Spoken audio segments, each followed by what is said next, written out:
aluno, mais uma vez trabalhando na matéria de arquivologia, você sabe que quando você trabalha com arquivos, é muito comum aparecer uma palavrinha chamada classificação. Porém, muito cuidado. A classificação ela é usada de uma maneira bem recorrente e nem sempre ela está falando a respeito da mesma coisa. Ora, ela está falando da classificação do arquivo como estrutura de conjunto com vários documentos, ora a classificação pode estar falando do processo de classificação de documentos que você tem aí dentro do ciclo de vida de documentos, principalmente é uma atividade executada pelo protocolo. Porém, você vai perceber que, fora ainda esses dois universos mais específicos, que é onde a gente tem a classificação como um grupo, mais ou menos, de conceitos, você tem ainda a ideia de fazer classificação de documentos a todo momento, que não envolve necessariamente essas atividades que estamos aqui descorrendo para você. Então, olha a ideia básica.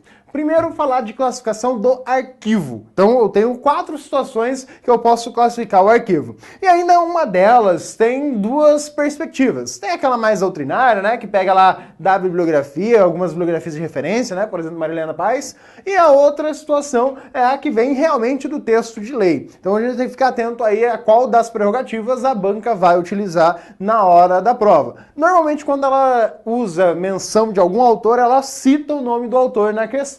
Se não vier o nome do autor, é porque ela está pautando-se basicamente na lei de arquivo, na lei que define isso para você, tranquilo? Então, o primeiro passo na classificação de arquivos é entender que você vai definir o seu arquivo de acordo com a entidade mantenedora, ou classificar ele quanto à entidade mantenedora. Então, quem que é a entidade mantenedora? Basicamente é dizer quem é que está mantendo o arquivo. Lembrando a essência lá do início, o arquivo é aquele conjunto de documentos que foram criados em razão da atividade fim da instituição, ou seja, em razão do uso, não essa atividade fim, mas em razão das suas atividades específicas, da sua ação diária de existência, então das suas funções. Então essas são palavrinhas-chave que você vai encontrar na prova. Então isso é um arquivo. Se é um documento de arquivo, você está falando desse daí. Agora eu posso ter documentos que não são documentos de arquivo, lembre-se disso. Tá? Qualquer documento que foi gerado aí, mas que não vai ser guardado no arquivo lá no final das contas. Então, de acordo com a Paz, o que ela traz pra gente são algumas definições de arquivo. Ela traz lá para você a ideia de arquivo público, arquivos institucionais, arquivos comerciais e arquivos de famílias ou de pessoas físicas. Então você tem aí 4 concepções maiores de arquivo. Claro que a que mais nos interessa é falar do arquivo público, em que ela divide, na verdade a própria lei já menciona, mas só não deixa dividir estruturado como a autora propõe.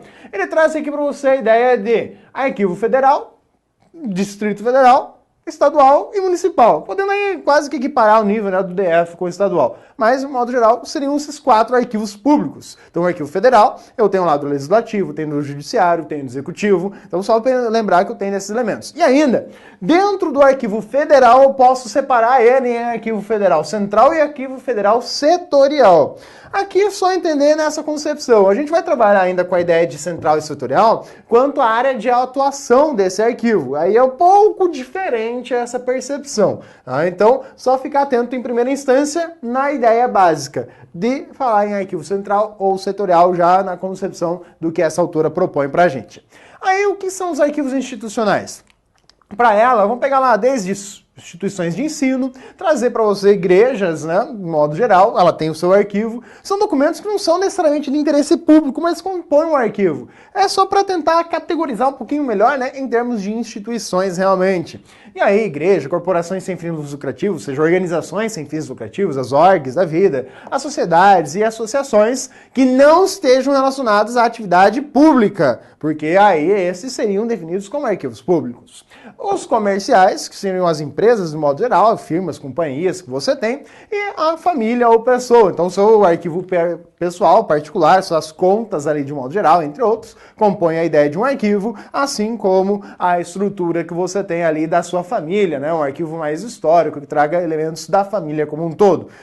A conta entra como arquivo? Você não guarda ela para comprovar que você pagou tal a fatura e assim por diante? Ah, verdade. Então tem fins probatórios, não tem? Tem. Então concebe aí a ideia de um arquivo necessário para você guardar. Então, ok. Mas na percepção da lei, em essência, a Lei 8159 de 91, ela traz pra gente essa estrutura básica. Ela vai dizer para você que você tem um arquivo definido como arquivo público ou você tem um arquivo definido como arquivo privado. Só, tá, mas o que é um arquivo público? Entende-se por arquivo público aquele arquivo que vai ser de instituição pública, em função das atividades daquela instituição, que foi produzido ou recebido por ela, ou de instituições privadas de interesse público, ou ainda instituições privadas que prestam serviços públicos. Cuidado! Então aquela ideia de só da instituição pública não é válida. Também tem aquelas instituições que são privadas, mas que prestam serviços para a situação pública. Muito comum, né? A ideia de terceirização de serviços para fazer manutenção, por exemplo, de saneamento básico, de água, esgoto, para fazer aí luz, né? O pessoal que trabalha aí com a iluminação pública, entre outros elementos. Então são empresas privadas, mas que estão prestando serviços públicos aí. Então são documentos do interesse público, de um modo geral, como a lei define para você. Isso em todos os níveis. A falar em nível federal, estadual e municipal, e entender aí também, né, no nível federal, principalmente bater no legislativo, o judiciário e no executivo. No estadual, mesma coisa. No municipal, só lembrar que não tem aí o judiciário, só executivo e legislativo. Então, são característica aí de mantenedora pública. Então é uma entidade pública que está mantendo aquele arquivo, ou seja, arquivo nacional e assim por diante, é que vão ser as entidades mantenedoras lá no final das contas. O arquivo privado é de empresas de caráter privado que não se relacionam com a instituição pública, ou mesmo esses que a gente viu como pessoa, família, entrariam na definição da lei como arquivos privados, na sua essência.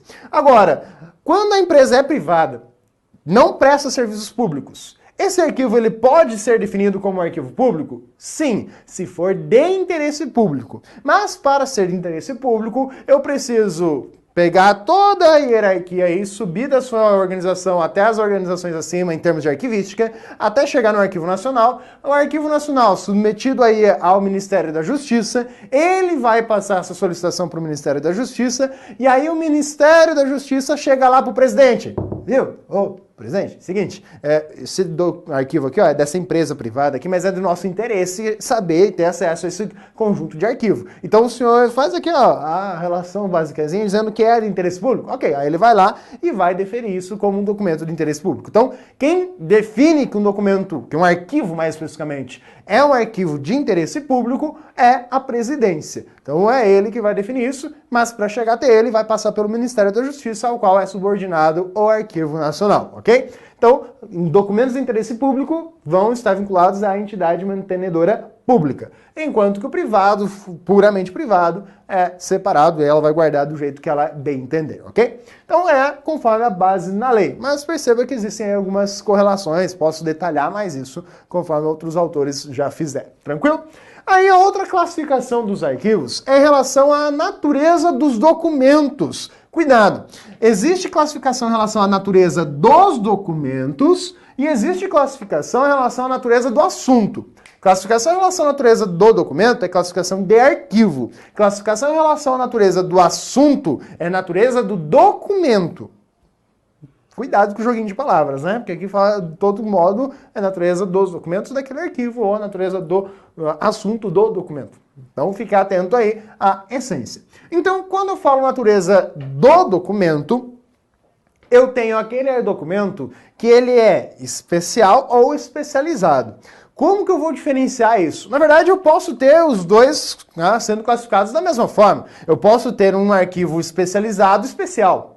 Nossa, mas que coisa é essa? Por quê? Quando aparece isso aqui, entenda que há uma classificação que você adere ao arquivo e fala, esse arquivo que eu estou guardando aqui é um arquivo especial. É um arquivo especializado. Então é mais uma indicação que você agrega, porque essa indicação ela traz a sua concepção. O que eu entendo por arquivo especial? É aquele arquivo em que a maioria dos documentos ali são documentos em um meio de suporte especial. Em um meio de suporte que vai necessitar de um acesso intermediado. Eu vou precisar de uma ferramenta, de um mecanismo, de um dispositivo para poder acessar os dados daquele dispositivo, né, daquele documento que você armazenou, né, do suporte que você está utilizando. Além desse acesso ser, vamos dizer, indireto, preciso do intermediário, eu também tenho que observar que são meios de suporte que vão exigir aí um trato um pouco mais delicado, muitas vezes. Por exemplo, o microfilme exige condições de acondicionamento diferentes do papel. Mesma coisa quando você trabalha com película fotográfica e assim por diante. Então, quando você pega esses documentos em estruturas de suporte mais especiais, que merecem aí um trato, um acondicionamento especial, esse é um arquivo chamado especial. Então, toda a questão de armazenamento vai ser levada em conta e também o acesso a eles. Então, normalmente o que você tem aqui dentro? CD, disquete, né? Pegando aí dentro do universo mais digital. Você tem fitas magnéticas, também vão aparecer aí como dispositivos mecanismos que vão guardar a informação dentro de um arquivo especial. Então, a ideia de intermediar a coisa é que define a essência de um arquivo especial. Agora, quando a gente fala em um arquivo especializado, o arquivo especializado é aquele que vai tratar de assuntos de uma área específica. Ou seja, aqui entra basicamente algumas essências, né, que não são da lei de arquivo exclusivamente, mas que dá uma pincelada para poder explicar e justificar isso. O que acontece? Você sabe que os documentos de ordem pública, eles precisam ter aí uma característica que é a chamada tradução. Como assim? Eles precisam ser claros, eles não podem, devem evitar, né? Não vamos dizer não pode, eles devem evitar usar termos técnicos, eles devem ser acessíveis à população no modo geral. Mas tem coisa que não dá para fazer desse jeito. Pô, você pega lá um documento, um laudo médico, você pega lá um documento da área da arquitetura, da engenharia civil, não dá para simplesmente abster-se de usar os termos específicos da área, porque pô, você ia gerar um texto gigante para poder explicar, às vezes, uma coisa tão simples, que usando o termo da área era mais direto e quem é da área, de fé e fato, vai entender sem sombras de dúvidas. Essa é a ideia do arquivo especializado. Então é quando começa a trabalhar com uma área específica, quando ele se destina a algum assunto. Por exemplo, eu tenho lá um arquivo médico, eu tenho um arquivo da engenharia, é assim por diante. Então, trazer essa ideia. Esses documentos também podem trazer essa essência de algo especial. Exemplo, quando você pega um documento médico, seja o arquivo do médico ou do hospital, que os dois são aí arquivos especializados, tanto um quanto o outro tem que ter o seu conjunto de arquivos, você tem lá, às vezes, um raio-x. Eu também vou ter aí um suporte, que é a lâmina ali, um material específico, e ainda vou ter que ter todo o acondicionamento. Para poder acessar essa informação, preciso ter lá um quadro de luz e assim por diante. Então, também tenho ali dentro alguns documentos de contrato mais característico da área. Mas, falou em arquivo especializado, está falando mais da ideia do tema, né? Não vamos usar tema, porque tema dentro do arquivo é perigoso. Mas a ideia de um conjunto de documentos que trata de uma área de atuação mais específica. Então esse é o chamado arquivo especializado. E aí nós também temos a classificação do seu arquivo quanto aos seus estágios de evolução. Isso aqui é tranquilo. Quais são os estágios de evolução de um arquivo? Basicamente, falar em estágios de evolução é mais na terminologia da lei para falar aquilo que você tem aí teorizado como a teoria das 3 idades de um arquivo. Eu tenho a teoria das 3 idades, que define para você lá o arquivo corrente, o arquivo intermediário e o arquivo permanente. E aí, dentro do texto da lei, salvo engano, lá no artigo 8º da 8159, você vai ter a definição de quem são, o que compete a cada um desses arquivos, já tratados, mas que tem aí também no seu material, para você dar uma lidinha como é o texto de lei, porque às vezes questão de prova é só copiado e colado, isso. E aí uma vírgula faz diferença na hora que pega uma questão de texto de lei. Essas são as mais perigosas, no meu ponto de vista, porque eu sei, e você, é óbvio, imagino que não é uma dessas pessoas, mas que, sabe, tem muita gente que não lê texto de lei, mesmo lá na prova dizendo que vai cair a desgraça do texto de lei, legislação arquivística. O cara fala, não, nem falou texto de lei, é lei, pô, é uma coisa chata. Leia o texto de lei, principalmente a 8159 de 91, principalmente a 12527 de 2011, que são as leis que vão trazer esse universo que a gente está abordando aqui. Tanto a lei de arquivo, porque é bem sucinta, e a lei de acesso à informação, tá? Um pouquinho maior, mas que nos interessa é a parte do sigilo da informação. Então essas duas você tem que ler essencialmente. Fora daí aquela de microfilmagem, de digitalização, que vão trabalhar com esses aspectos mais pontuais. Mas tirando isso aí, que às vezes algum edital varia, se cai ou não, a de arquivo e a de acesso à informação, leia o texto da lei. Porque às vezes a questão é só Ctrl+C, Ctrl+V dali, tanto em certo e errado quanto em múltipla escolha. E uma palavrinha Faz diferença. Então, ficar atento aí às definições para esses três elementos aí. Então, quando fala em arquivo corrente, intermediário ou permanente, que a gente vê como ciclo vital de documentos, como teoria das três idades, lembrar que também pode ser definido como a classificação do arquivo quanto ao seu estágio de evolução. Então, a gente fala o arquivo corrente, o arquivo intermediário, como arquivos de fé e fato, dando uma classificação a eles de arquivologia. E aí, a outra classificação que a gente tem é em relação à sua extensão de atuação basicamente, né? Não de autuação. A extensão de atuação dele é de que maneira?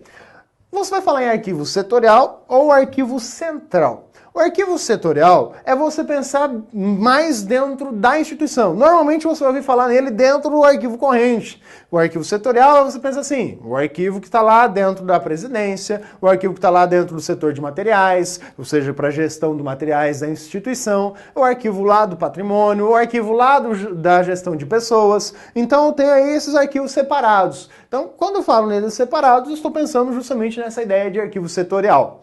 O arquivo central é aquele dentro da instituição que acaba concentrando todos esses documentos e todas essas áreas. Esse é o chamado arquivo central. Então ele vai centralizar, ou também chamado arquivo geral. Acontece o seguinte, quando você olha para os arquivos, você olha lá para o arquivo intermediário e você vê que o arquivo intermediário, com um prédio, uma outra, às vezes, localidade, uma estrutura própria, você tem ali arquivos de vários setores. Pronto, posso dizer que o arquivo intermediário é um arquivo central dentro dessa perspectiva. Sim, sem problemas. Por vezes, e aí muito cuidado, o protocolo pode ser tratado como um arquivo central, porque ele vai ter documentos ali, mesmo que por um breve momento, de todos os setores da sua instituição. Mas aí, lá dentro do protocolo, você tem mais a ideia de protocolo central, protocolo setorial. Mas só ficar atento na essência do arquivo e protocolo. São duas estruturas, né, na sua definição geral, distintas, mas que estão aí relacionadas de alguma forma. Então, arquivo setorial é quando eu penso por setores, e o arquivo central é quando eu pego vários documentos, vários setores dentro de um mesmo local, dentro de um mesmo ponto. Facilita o acesso, o manuseio desses documentos de uma forma mais ampla e geral. Aí você tem a classificação agora de documentos. Então até aqui a gente classificou o que eram os arquivos. Agora a gente vai classificar o que são os documentos de arquivo. Um documento de arquivo, ele tem várias classificações. Então você classifica ele em relação a gênero, você classifica ele em relação à forma, formato, natureza do assunto. Então são várias classificações do documento. Então, quando que ocorre essa classificação? Quando o documento ele é produzido, você tem aí um momento que entender quando que essa produção acontece. Ela pode ser gerada na hora que você pega um documento lá na sua mesa e cria aquele documento. Acabou de produzir. Não é você necessariamente que já vai classificar esse documento. Via de regra, quem vai realizar esse processo de classificação é o protocolo. Quando? Quando o protocolo recebe o documento nas mãos dele. Ele tem que registrar e fazer uma série de procedimentos e dentre esses procedimentos fazer a classificação, com base nessas informações que a gente vai ver. Então o protocolo realiza isso. Só que, óbvio, esse documento, às vezes o protocolo, você criou, o protocolo ainda nem sabe que existe. Então você vai falar, estou aqui no RH e vou mandar um documento lá para o setor de TI. Não é passar direto, chegar e levar lá e colocar na mesa do TI. Você vai sair do RH, vai entregar no protocolo, o protocolo vai fazer todo o registro cabível e ele vai levar para o setor do TI. Mesmo que o RH e o TI sejam tipo um na sala ao lado do outro.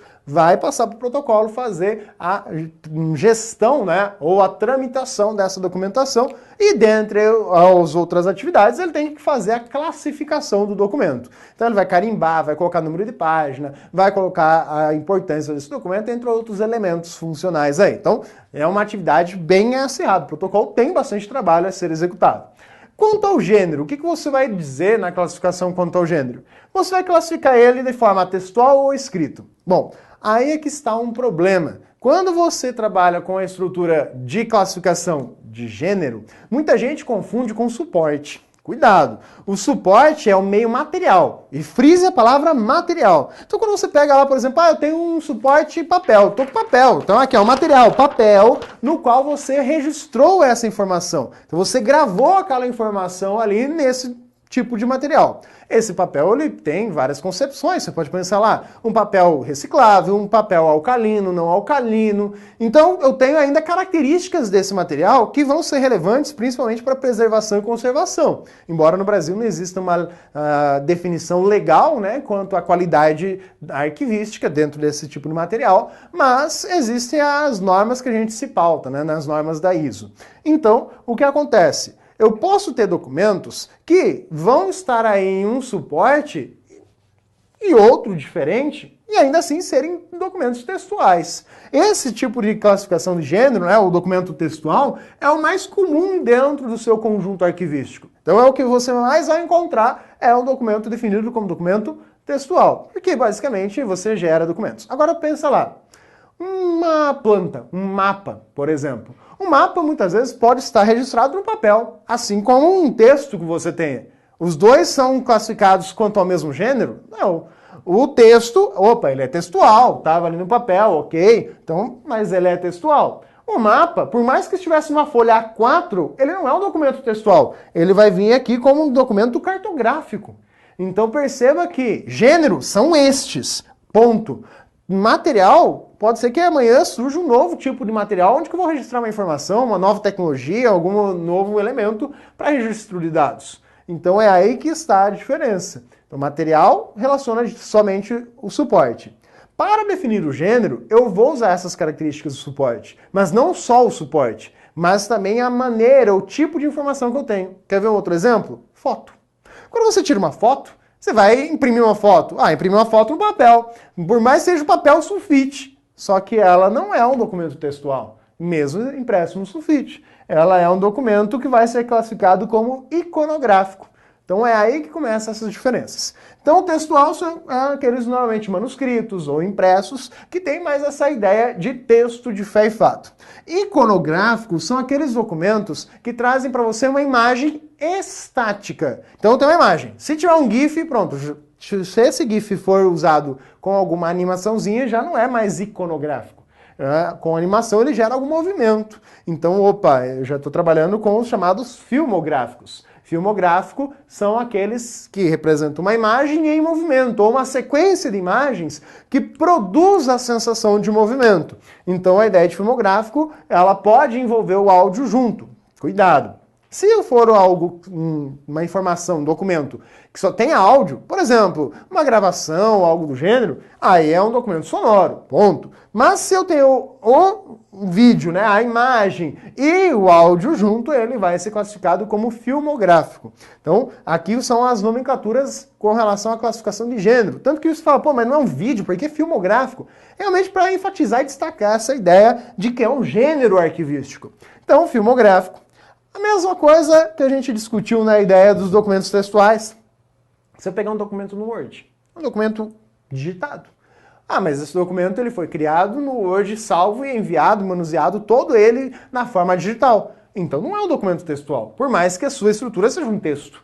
Esse documento é um documento registrado em meio digital, em mecanismo digital, seja CD, disquete, o que for, o suporte, mas é um documento digital. Documentos digitais são classificados como documentos informáticos ou chamados digitais, mas mais comum usar o nome informático nesse contexto. Ou seja, é aquele documento que realmente está registrado em bits, ou seja, que o que compõe o documento não é necessariamente a informação que nós vemos, é a informação que o sistema eletrônico vê. Os bits que estão lá registrados efetivamente no CD, no disquete e assim por diante. Então, a ideia de uma informação classificada, um documento, né, classificado como informático. E um documento cartográfico? Plantas, mapas, a ideia de reduções, via de regra, é o que você tem como estruturas cartográficas. Ou seja, representar num mecanismo, principalmente na forma de papel, plástico, que seja, né? Que não seja digital, porque daí seria informático. Então, se eu pegar lá, eu estou aqui acessando o Google Maps, eu gerei aqui um arquivinho digital com um caminho dentro do Google Maps. Você está falando de um arquivo informático.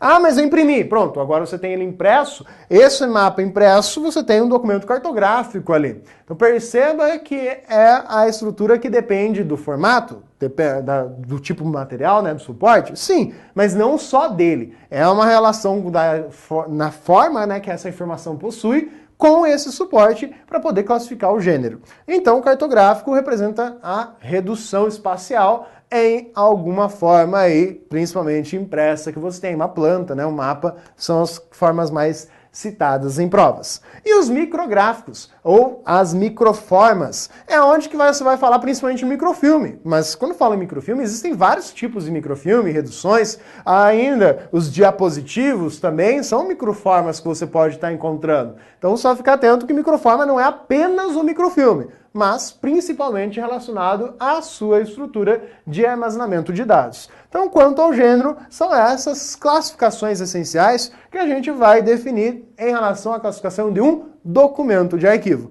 Vamos treinar um pouquinho? Vamos lá no nosso exercício? Acompanhe, olha lá na tela a primeira questãozinha. O intuito da delegação de competências foi sempre empregado pela administração estatal no Brasil, seja pelo número insuficiente e pouco especializado de agentes públicos em tempos passados, seja pela vontade política de descentralização mais recentes. Os documentos acumulados por uma empresa de direito privado encarregada da prestação de serviços de iluminação de uma cidade ou de uma região, constituem, do ponto de vista legal, olha só, basicamente o que interessa pra gente da questão é a partir desse ponto, né? O que é documento acumulado por empresa de direito privado, só que ela presta serviços de ordem pública. E isso do ponto de vista legal, ou seja, da 8159 de 91. 2011 é a Lei de Acesso à Informação.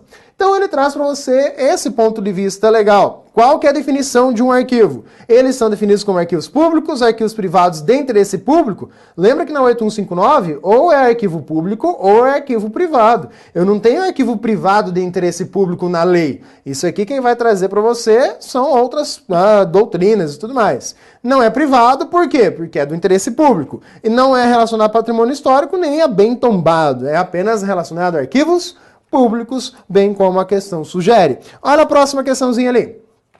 No que se refere à arquivística e a tipos de arquivo, julgue o próximo item. São considerados como arquivos públicos, né?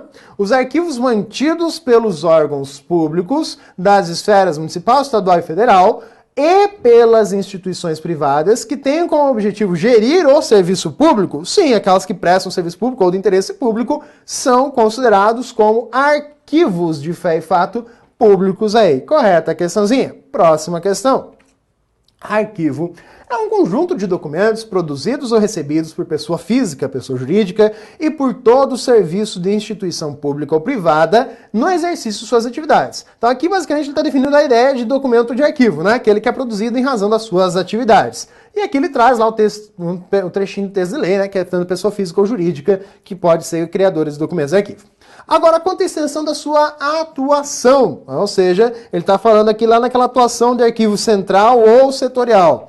Os arquivos estabelecidos junto aos órgãos operacionais que cumprem função corrente são classificados como... Lembra que eu falei que a ideia de arquivo corrente é principalmente aquele arquivo que está na mesa, né? Ou seja, é aquele arquivo que está ainda nas mãos do setor que criou e manteve aquele arquivo enquanto está utilizando ele diretamente. Então isso aqui vai caracterizar para você o quê? O arquivo setorial diretamente. O central poderia, nesse caso, nesse contexto, relacionar mais ao protocolo por hora, mas principalmente relacionar ele a quem? Ao arquivo intermediário. Aí eu poderia dizer que é a ideia de um arquivo central. Agora, falar aí em arquivo geral, nada a ver, né? Porque o arquivo geral seria a ideia do central. Falar em corrente, já estarei falando com relação ao estágio de evolução. E específico a gente nem viu, né? O que seria um arquivo específico? Né? Você tem especial e especializado. Específico, não. Então, errada a questãozinha. Olha lá a próxima. Assinale a opção que apresenta corretamente as 3 características básicas dos arquivos. Bom, arquivo ele tem exclusividade de criação e recepção por uma repartição? Bom, quando falo assim, exclusivo de criação e recepção por uma repartição, lembra que o arquivo ele é único. Quem é que cria um documento de arquivo? O documento de arquivo ele vai ser criado em razão da atividade e função que alguém ou algum setor está executando. Então ele é específico daquele setor? Sim. E ele vai ser recebido por aquele setor ou vai ser produzido por aquele setor. E ainda vale destacar aqui na ideia de recepção o protocolo como um ponto central para receber esses documentos. Aí, então, ok, essa é a primeira afirmação. Olha a segunda. Firma ou instituição, né? Continuação aqui, né? De quem pode criar e tudo mais arquivos. Origem no curso de suas atividades. Sim, é outra característica. Ele é criado em razão da sua atividade. Ele tem caráter orgânico? Sim, a organicidade é um princípio que determina a estrutura de arquivo. Que liga o documento aos outros do mesmo conjunto? Sim, como que ele está ligado? Ligado na razão, sequência, modo que foi gerado esse documento, de tal forma que eu posso olhar para o documento e falar, foi seguido todos os passos que aquele setor, aquela função seguiria pela geração dos documentos, eu consigo ver essa estrutura, ok? Então, a primeira alternativa sim diz para você o que é característico do arquivo. A primeira afirmação que fica um pouco mais complexa, mas as outras duas trazem essência de princípio. Tá, mas o que isso está falando de classificação? Olha as outras alternativas. Alternativa B. Arquivos de primeira idade são intermediários? Não. Você já sabe que pelo texto de lei não é isso. E fora todo o resto do trabalho que a gente já fez. Classificação pela natureza das entidades mantenedoras. Tá, o arquivo ele é classificado pela entidade mantenedora. Sim, ok. Ele tem caráter orgânico que liga o documento aos outros do mesmo conjunto? Tem, isso ok. A gente viu que é uma característica do arquivo, mas isso aqui não, tá errado. Alternativa C. Arquivos gerais ou centrais que recebem com documentos provenientes de diversos órgãos que integram a estrutura de uma instituição, a centralização exclusiva dos serviços e a origem no curso da sua atividade. Bom, origem no curso da atividade, ok. Eu tenho arquivos gerais, também chamados de arquivos centrais? Sim, eles recebem provenientes de diversos órgãos que integram a instituição, setores, de um modo geral. Agora, quando eu falo em centralização exclusiva dos serviços, ficou um pouco genérico demais, né? Que serviço que ele está centralizando aí? Ele está falando do arquivo, ele está falando característica básica de um arquivo. Então não é só ele que vai fazer, por exemplo, pensar, só o arquivo permanente que vai fazer as atividades de arquivologia? Não, isso está inerente em todo o processo, em toda a vida da instituição aí, por isso a ideia do ciclo vital, a teoria das três idades que a gente estuda. Então, por isso, é errada essa afirmativa. Olha a próxima. Arquivo em depósito com guarda de arquivos permanentes sem pertencer ao acervo. Peraí, como assim? Vou guardar o arquivo permanente e não pertence ao acervo? Não faz sentido já. Arquivo privado produzido ou recebido por instituições não governamentais. Tá, posso dizer que um arquivo privado é produzido por outros que não são governamentais. Porém, a gente sabe que tem aqueles que não são governamentais, mas são do interesse público e acabam se tornando público. Então isso aqui não é de toda a verdade essa afirmação. Arquivo corrente com documentos em curso ou de uso frequente. Bom, essa afirmaçãozinha aqui tá ok. Mas a primeira e a segunda já não fazem sentido, né? A primeira não faz sentido e a segunda, ela não é 100% verídica. Como a gente vê, nem tudo pode ser definido assim. E a alternativa E, análise de dados coletados, planejamento através de um plano de coordenação de serviços e arquivo e definição do arranjo por assunto cronológico. Primeiro, o arranjo não é definido por assunto. O arranjo é definido pelo princípio da proveniência. Então já matou por ali. E aí os outros você vai olhar lá e ver. Análise de dados coletados. Como assim? Bem genérico, né? Uma característica do arquivo o arquivo ele tem que ser observado dentro das suas características que a gente vê lá na essência da classificação dele. Planejamento através de coordenação de serviços de arquivo. Bom, isso aqui é o plano, a ideia de plano de destinação, a ideia de gestão de documentos. Isso é algo que a gente tem nos arquivos. Mas características básicas mesmo ficou apenas o que a alternativa A nos propõe. Veja que é uma questãozinha que pega de quase ponta a ponta o universo da arquivologia. Sim, mas isso é importante justamente para a gente retomar o que a gente vê e a estrutura do que a gente está trabalhando, que são as classificações. Tranquilo? Espero que você tenha compreendido muito bem esses assuntos relacionados à classificação e realmente veja que a matéria é tranquila, só que tem que ver que palavras comuns aparecem em vários lugares. Então, treine bastante, faça vários exercícios, ficamos por aqui e na próxima a gente trabalha com outros aspectos relacionados à arquivologia. Até mais!